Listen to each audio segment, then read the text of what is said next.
Puji syukur mari kita panjatkan kehadirat Allah Subhanahu wa taala. Malam ini kita masih diberikan kesempatan untuk melaksanakan kewajiban kita semuanya, yaitu beribadah kepada Allah Subhanahu wa taala.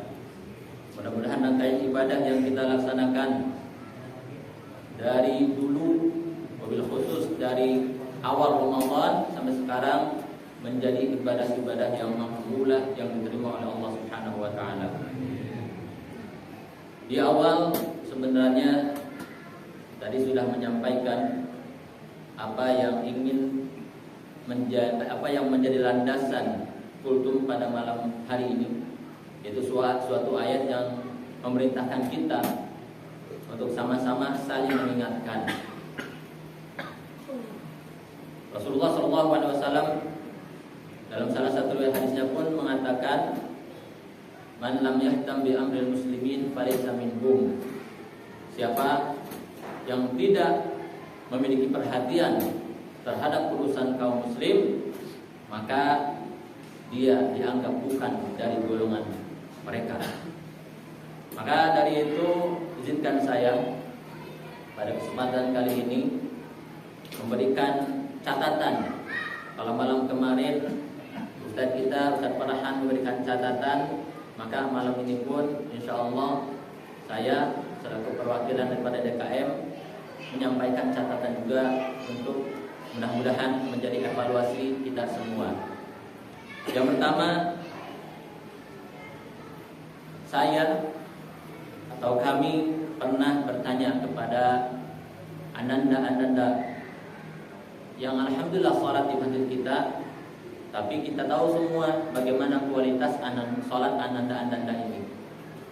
Pernah kami tanyakan berapa usianya, ternyata banyak yang sudah menginjak usia SMP. Itu artinya secara usia mereka sudah belasan tahun, bahkan sudah mendekati usia baligh. Bahkan tidak menutup kemungkinan di antara mereka sudah baligh, tapi sholatnya masih seperti itu, sebagaimana yang kita saksikan. Oleh karenanya, mari sama-sama kita renungkan firman Allah, A'udzubillahi minasyaitonirrajim, wa'mur ahlaka bis-shalah wastabir 'alaiha. Dan perintahkanlah keluargamu untuk melaksanakan sholat dan bersabar. Jadi kita ini memang diperintahkan untuk menyuruh keluarga kita, anak kita, istri kita untuk senantiasa melaksanakan sholat. Dalam suatu riwayat hadis dijelaskan, murru as-sabiyya bis-shalah. Perintahkanlah anak kecil, anakmu yang kecil itu untuk sholat. Idza balagha sab'a sinin, ketika dia sudah beranjak usianya 7 tahun. Wa idza balagha 10 sinin, dan ketika dia sudah mencapai usia 10 tahun, fadribuhu 'alaiha, maka berikan konsekuensi disiplin yang lebih tegas lagi. Di sini redaksinya memang berikan pukulan, tapi tentu maksudnya adalah lebih ketatkan lagi perintahmu kepada mereka agar mereka senantiasa sholat. Dari hadis ini hadirin rahimakumullah, maka DKM mengingatkan kembali, karena seyogianya perintah ini bukan kepada DKM. Jadi tidak ada perintahnya DKM suruhlah jamaah untuk sholat, tidak. Tapi wahai kalian, para kepala keluarga, perintahkanlah anak-anak kalian, perintahkanlah keluarga kalian untuk melaksanakan sholat. Lebih khusus lagi kata Nabi, perintahkanlah anak kecil untuk sholat ketika usianya sudah 7 tahun. Logikanya para hadirin wal hadirat, kalau kita memerintahkan sholat, apakah cuma cukup kita katakan, "Dek, ayo sholat, selesai"? Tidak. Dalam kaidah fiqih atau kaidah usul fiqih dijelaskan, idza fu'ilal ma'mur bihi saqata al-ma'mur an 'uhdatil amri.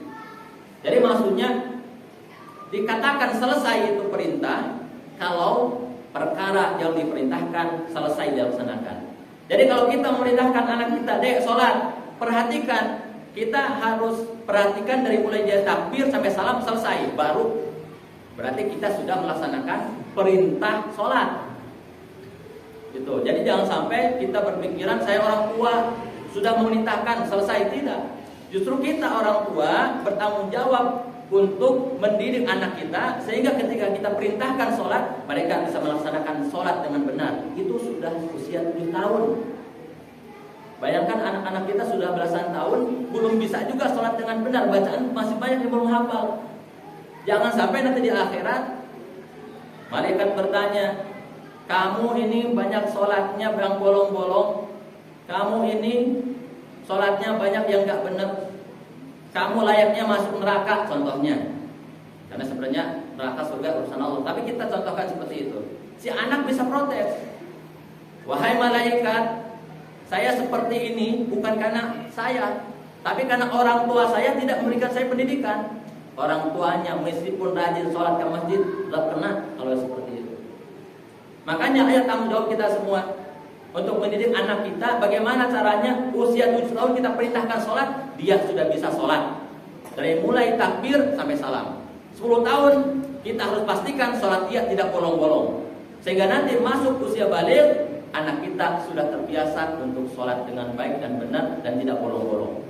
Maka ketika itu tanggung jawab orang tua selesai, karena sudah bisa mendidik anaknya untuk sholat dengan baik. Kalau memang orang tua tidak mampu, datang ke DKM.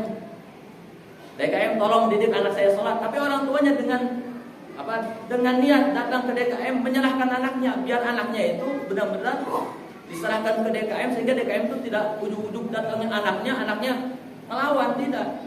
Tapi kalau dengan bapaknya, saya serahkan anak saya ke DKM untuk didik sholat, siap insya Allah DKM. Itu kalau memang bapaknya dengan kesadaran penuh yang menyerahkan anaknya, maka itu menjadi tanggung jawab kita bersama. Nah itu yang pertama bapak-bapak dan ibu-ibu, catatan daripada DKM terkait sholatnya anak-anak kita. Mudah-mudahan tahun depan anak-anak kita benar-benar sudah bisa melaksanakan sholat dengan baik dan benar. Kemudian ada juga catatan terkait jamaah yang diperhatikan, memang sholat tarawih ikut, tapi sayangnya sholat ba'diyah tidak. Maka dari itu kami himbau bahwasanya sholat ba'diyah isya itu merupakan sholat rawatib. Sholat yang kalau kita urutkan afdholiyahnya, keutamaannya masih lebih tinggi daripada tarawih. Kenapa? Karena yang namanya sholat rawatib baik di bulan Ramadan ataupun di selain bulan Ramadan tetap sunnah muakkadah bahkan untuk ba'diyah isya. Jangan sampai kita menjadi hamba-hamba yang merugi. Kenapa? Tarawih kita kejar, ba'diyah tidak. Padahal ba'diyah ini pahalanya bisa jadi lebih tinggi daripada sholat tarawih. Makanya ba'diyah isya pun tetap kita laksanakan. Tapi nanti terlambat untuk tarawihnya, tidak apa-apa. Sholat ba'diyah isya dulu, tarawih nanti bisa nyusul. Ketika kultum bisa nambah 2 rakaat karena tadi belum selesai tarawihnya, tidak apa-apa demikian. Insya Allah dimaklum gitu. Oh berarti yang nambah tarawih itu mungkin tadi terlambat untuk melaksanakan sholat ba'diyahnya, dia tidak apa-apa, dimaklum insya Allah. Kemudian selanjutnya kami juga menyampaikan, ini catatan bagi para jamaah, mohon dimaklum diketahui semua, bahwasanya nanti ketika jamaah mengeluarkan zakat fitrah, itu anak-anaknya yang sudah usia baligh, ya, bagi bapak-bapak yang mengeluarkan zakat fitrah untuk keluarganya, kalau sekiranya ada anak yang sudah mencapai usia baligh, mintakan dulu izin. Karena yang namanya zakat fitrah itu sudah wajib bagi mereka yang sudah baligh, itu sudah wajib sendiri. Sehingga kalau saya contohnya orang tua punya anak sudah baligh, tapi memang dia tuh belum punya kerjaan, tetap saja bilang, nah, adek zakat fitrahnya bapak yang bayarin, boleh ya? Kata anaknya, iya. Baru kita bayarkan. Jangan sampai kita membayarkan zakat fitrah, anak kita nggak tahu. Karena kalau dibiasakan demikian, kapan anak kita akan sadar akan kewajibannya? Gitu. Jadi biar anak kita juga sadar akan kewajiban, bahwasanya ketika dia udah usia baligh, wajib sudah sholat, puasa. Sholat sudah wajib, puasa sudah wajib, zakat fitrah pun sudah wajib, maka harus kita ajarkan. Itu. Bahkan tadi itu kalau kita bicara sholat, puasa pun demikian sama. Usia 7 tahun itu harus sudah bisa puasa dari mulai terbitnya matahari sampai terbenamnya matahari, usia 7 tahun itu sudah bisa diperintah untuk puasa, seperti hanya diperintah untuk sholat sebenarnya. Itu. Jadi kembali lagi, untuk zakat fitrah maka anak-anak yang kalau sudah balik dimintakan izin dulu. Bapak yang bayarkan zakat fitrahnya, anaknya mengizinkan, selesai, berarti boleh kita bayarkan. Insya Allah Pupejat pun akan bertanya, jadi jangan tersinggung. Pak, Bapak untuk siapa saja zakatnya? Untuk istri gak usah izin, tidak apa-apa, karena memang sudah nafkah. Anak yang masih kecil, yang belum balik, gak usah izin, karena memang sudah menjadi tanggung jawab bapaknya. Dan yang bayarnya usahakan bapaknya, suaminya.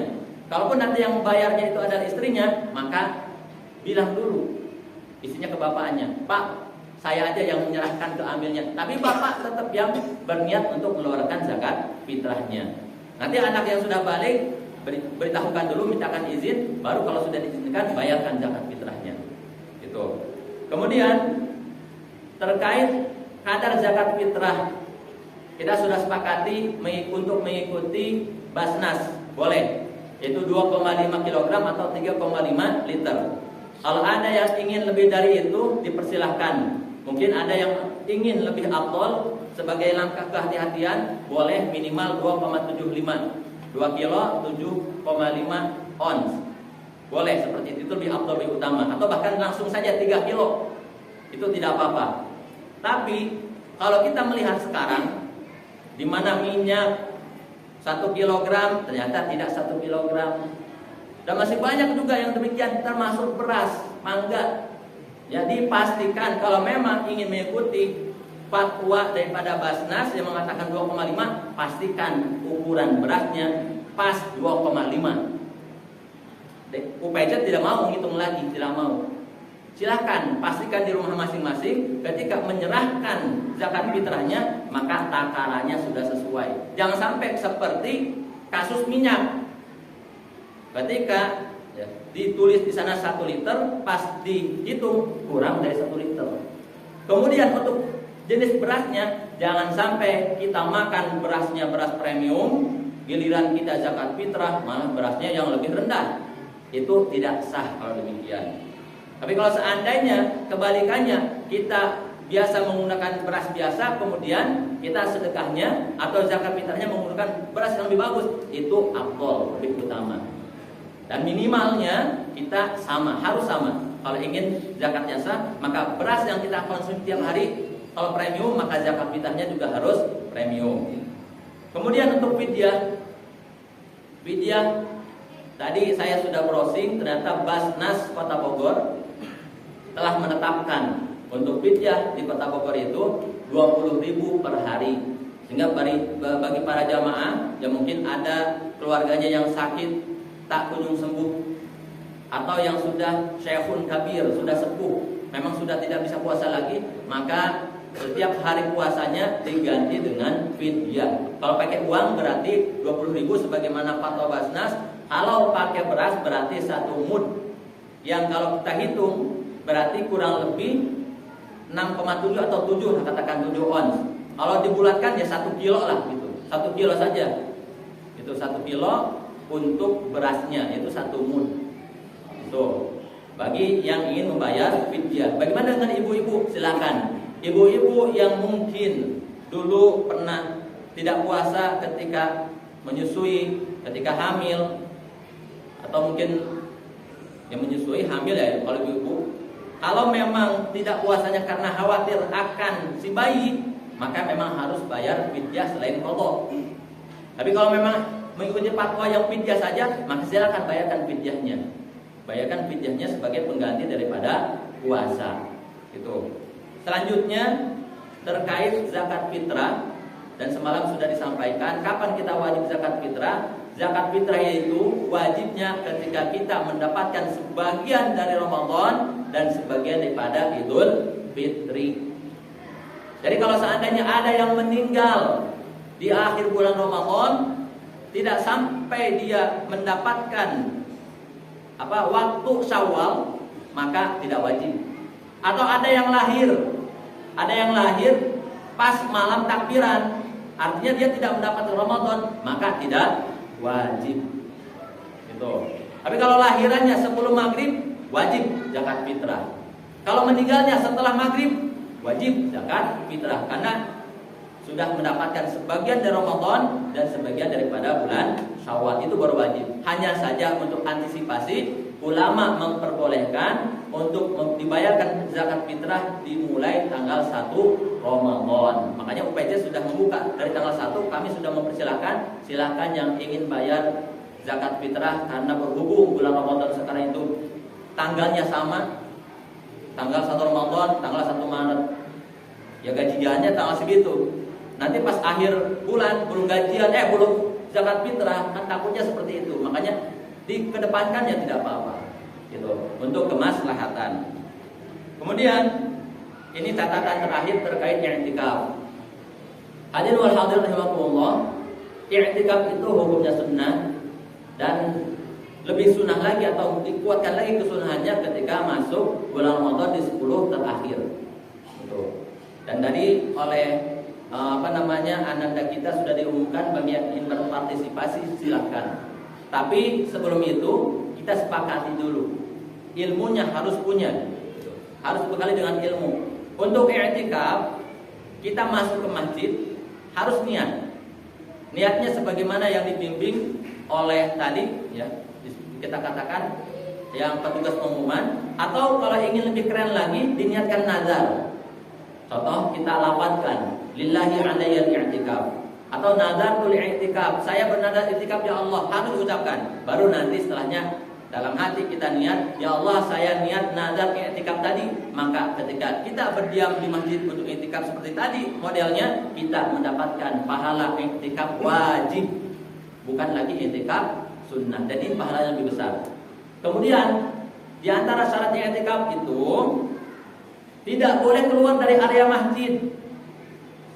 Maka kemarin DKM sudah ngobrol juga, untuk area masjid kita yang masuk masjid itu adalah jelas ini area sini untuk bapak-bapak, dan bagian samping itu juga disepakati yang ibu-ibu sholat di belakang itu masih masuk area masjid.